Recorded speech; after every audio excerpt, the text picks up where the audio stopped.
생명의 샘가 이용훈 목사입니다. 오늘은 8월 12일 금요일이죠. 며칠 사이에 대한민국은 100년 기상관측 사상 최고치를 기록한 폭우로 인해서 서울만이 아닌 전국이 엄청난 피해를 보았습니다.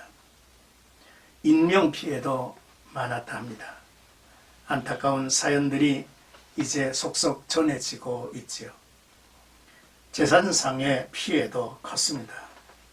앞으로 수해를 복구해야 할 것이며 또한 물가는 초비상이 이제 되어서 많은 사람들의 삶에 위협을 주기도 할 것입니다.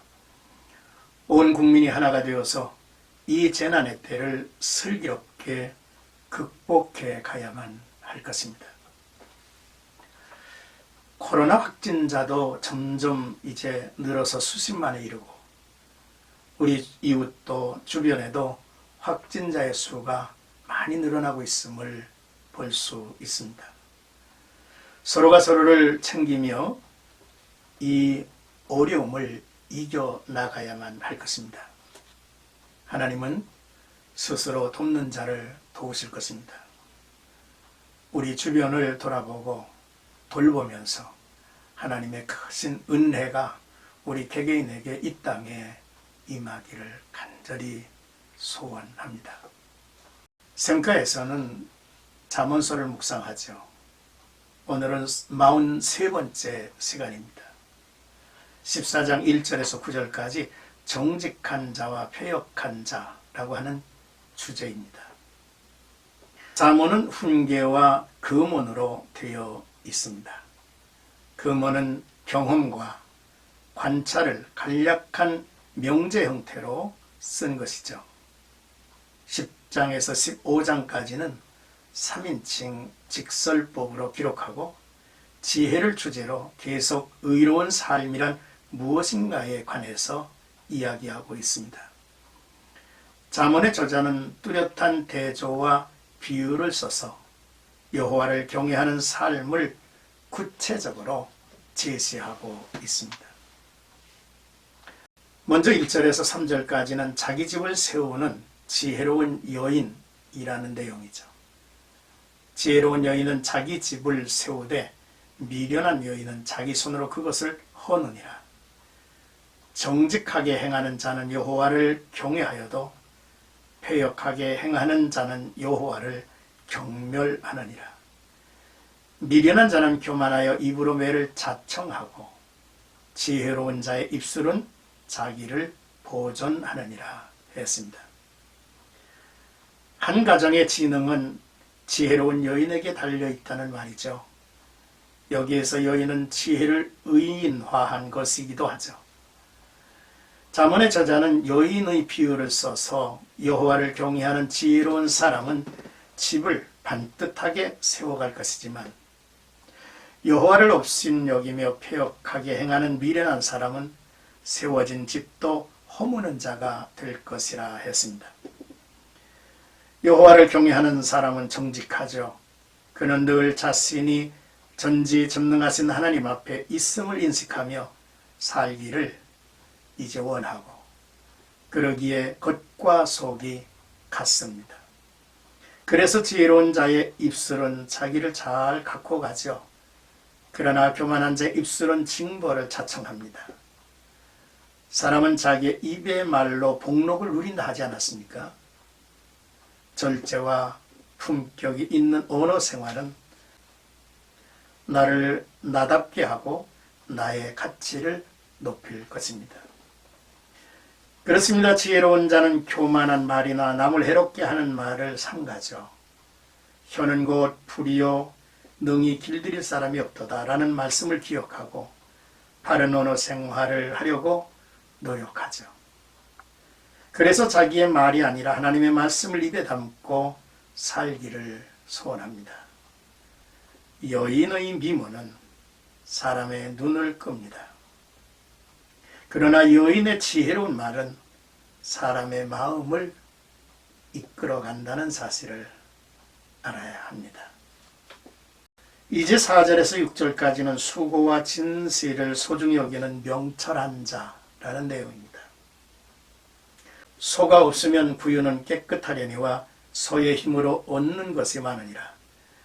신실한 증인은 거짓말을 아니하여도 거짓 증인은 거짓말을 뱉느니라.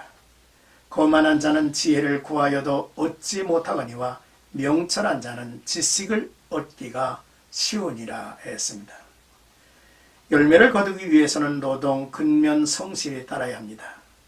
수고로움과 번거로움을 기꺼이 선택할 수 있는 용기, 그 용기의 과감한 실행이 필요하죠. 주저하지 말고 과감히 오늘을 투자하고 땀을 쏟는 수고는 풍성한 미래를 예약하죠. 심리적 압박을 주는 재판정이나 하나님의 공의 실천을 위해 진실을 말할 수 있는 용기, 예와 아니오를 말하는 단순함이 지혜입니다. 하나님을 경외하는 사람, 지혜가 있는 사람은 겸손히 배우려고 하므로 지식을 얻습니다. 그러나 거만한 자에게 주어지는 바른 지식은 없는 법이죠. 왜 그렇습니까? 거만한 자는 이미 스스로 자신이 선생이 되어 있기 때문입니다. 끝으로 7절에서 길을 아는 슬기로운 자의 지혜라고 하는 내용입니다. 너는 미련한 자의 앞을 떠나라. 그 입술에 지식이 있음을 보지 못함이니라. 슬기로운 자의 지혜는 자기의 길을 아는 것이라도 미련한 자의 어리석음은 속이는 것이니라. 미련한 자는 죄를 심상히 여기어도 정직한 자 중에는 은혜가 있느니라 했습니다. 평소에 보고 배운 것이 행동으로 나오죠. 삶의 좋은 모델이 되는 사람과 자주 만나야 합니다. 그러면 지혜가 내게 스며들죠. 미련한 자와 길을 함께하면 큰 시험에 빠질 위험이 있습니다. 미련한 자의 말은 지식을 얻지 못하여 속이는 말이 되기 때문이죠. 하지만 자기 삶의 과거와 현재 미래를 시간의 창조자이신 하나님께 모두 맡긴 슬기로운 자의 지혜는 사람의 삶의 목적과 방향, 소명을 분명하게 알죠. 그의 시간은 분명한 방향을 향해 열려갈 것이며 흘러갈 것입니다. 미련한 자와 슬기로운 자의 상반된 삶의 외적 표현은 죄의식에 있습니다. 미련한 자는 죄를 우습게 여기죠. 그러나 정직한 사람은 자기 안에 있는 죄를 먼저 봅니다.